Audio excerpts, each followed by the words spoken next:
Okay, students, in the previous lecture, we have seen BFS. BFS means breadth first search, which is traversal algorithm for the graph.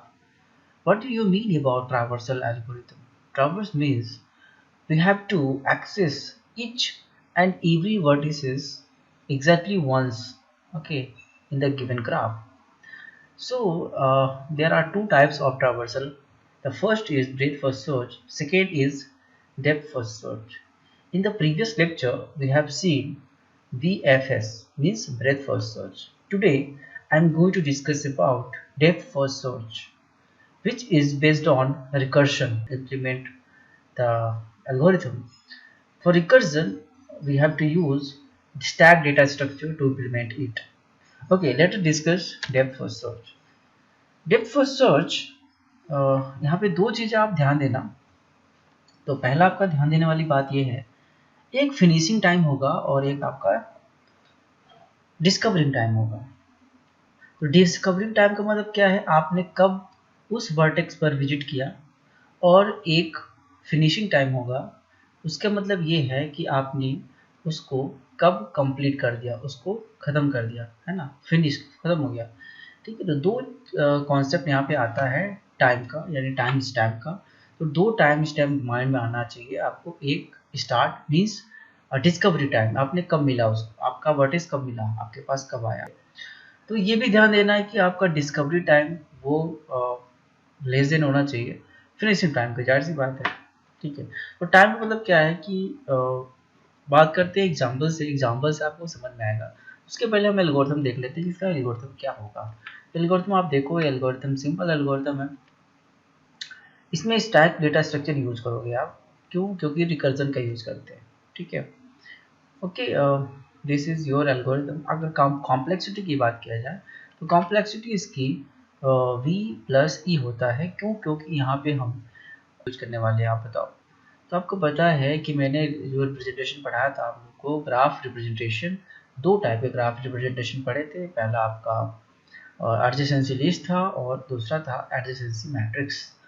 तो यहाँ पे हम adjacency list use कर सकते हैं, दोनों use कर सकते हो, नो प्रॉब्लम, लेकिन एडजेसेंसी लिस्ट करो क्योंकि टाइम कॉम्प्लेक्सिटी कम होता है एडजेसेंसी लिस्ट का as compare to adjacency matrix. Okay, चलो अब बात करेंगे एग्जाम्पल की। तो एग्जाम्पल की बात करते हो, चलो एग्जाम्पल समझते हैं ये एल्गोरिथम कैसे वर्क करता है। तो फॉर एग्जाम्पल शो द इस ग्राफ में आपके वर्टिसेस हैं और एजेस दिए होंगे, है ना बच्चों। आपको क्या दिया हुआ है, आपको दिया हुआ है वर्टेक्स दिए होंगे और एजेस दिए होंगे, और ये ग्राफ है डायरेक्टेड ग्राफ, क्योंकि डायरेक्शन भी गिवन है। ठीक है, डायरेक्शन भी गिवन है।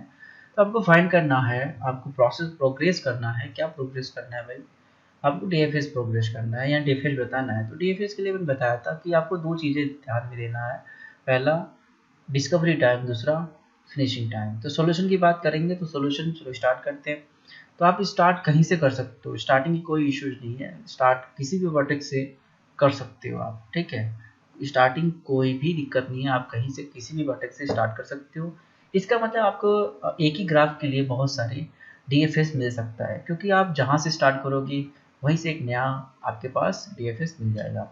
चलो ट्रैवर्स करते हैं, डीएफएस का यूज करते हैं, फाइनली हमारे पास डीएफएस बनाते हैं।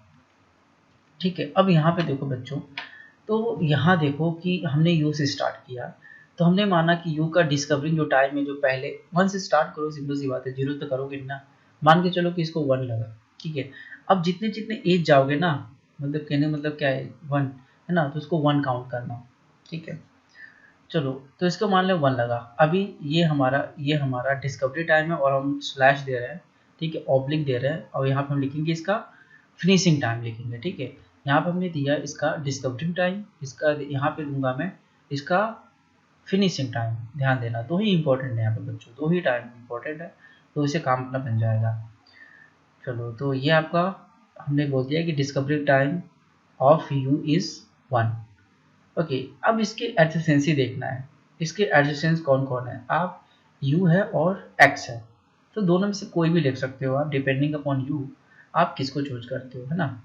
तो चलो लेते हैं, इसके एडजेसेंसी कंप्लीट होनी चाहिए।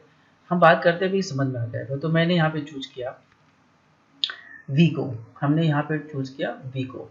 तो चलो इसके एडजेसेंस हम 2 पे चलेंगे। इसका डिस्कवरी टाइम 2 है, इसका फिनिशिंग टाइम हमें नहीं पता, आगे देखते हैं कब खत्म होता है, ठीक है। इसका फिनिशिंग टाइम कब कब खत्म होगा, जब इसके एडजेसेंस पूरे एडजेसेंस ले लेगा, ठीक है, इस कंप्लीट हो जाएंगे। जब इस मान लो अगर इसका फिनिशिंग टाइम देखना है तो ये कब खत्म होगा, इसका फिनिशिंग टाइम कब आएगा, जब इसके एडजेसेंस कंप्लीट हो जाए, जो एडजेसेंस है, ठीक है, इनके एडजेसेंस फिनिश होने के बाद इसकी फिनिशिंग टाइम लिखा जाएगा, ठीक है। चलो कहा बात खत्म। अब समझते हैं इसका। अब देखो, अब यू का वी का देखोगे, वी का जो है हमारे पास एडजेसेंस कौन कौन है, तो एडजेसेंस आपको देख रहा है सीधे से यही एक वर्टेक्स है जो कि एडजेसेंस है। तो कोई बात नहीं, इसका डिस्कवरी टाइम क्या होगा, इस यहाँ पे देखो बच्चों 3 हो जाएगा, ठीक है। यहाँ पे देखो इसका एडजेसेंस क्या हो जाएगा, 3 हो जाएगा, ठीक है। इसका वी का एडजेसेंस वाई था और वाई का जो डिस्कवरी टाइम है वो 3 हो जाएगा, नो प्रॉब्लम। अब y का एडजेसेंस कौन है, इसका y का एडजेसेंस ओनली 1 है, यही है, ठीक है। चलो इसको भी लिख देते हैं। तो इसका डिस्कवरी टाइम जो हमारा x का है वो क्या होगा, 4 हो जाएगा, ठीक है। 4 हो गया डिस्कवरी टाइम किसका, x का, ठीक है, हो गया अपना काम।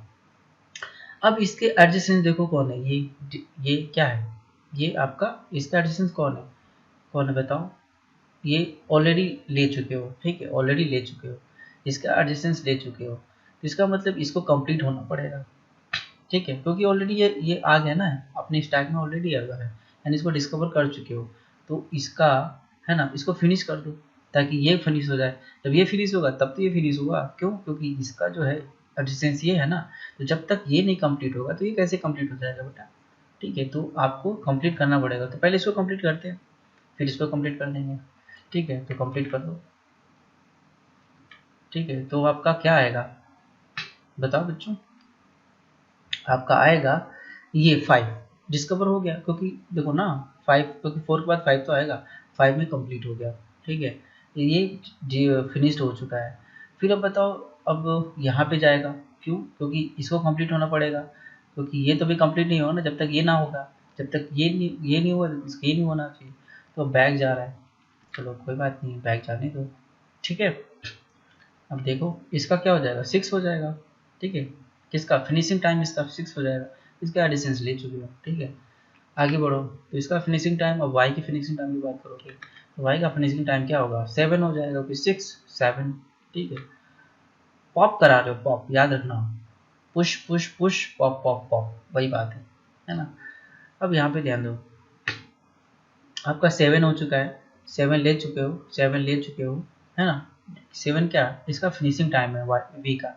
अब इसका, अब हमें इसको कंप्लीट करना है, क्योंकि इसका सारे एडजेसेंस कंप्लीटेड है, ये भी है, ये भी कंप्लीटेड है, तो ये भी कंप्लीट हो जाएगा। तो इसका कितने पे होगा, ये 7 पे कंप्लीट हुआ तो 8 पे कंप्लीट होगा, ठीक है। तो इसका जो फिनिशिंग टाइम है वो 8 होना चाहिए, ठीक है बच्चों। अब बचा कौन है, ये और ये बचा है, क्योंकि ये किसी के एडजेसेंस नहीं है, तो एक बार और आपको क्या करना पड़ेगा, दोबारा से स्टार्ट करना पड़ेगा, डी एफ एस।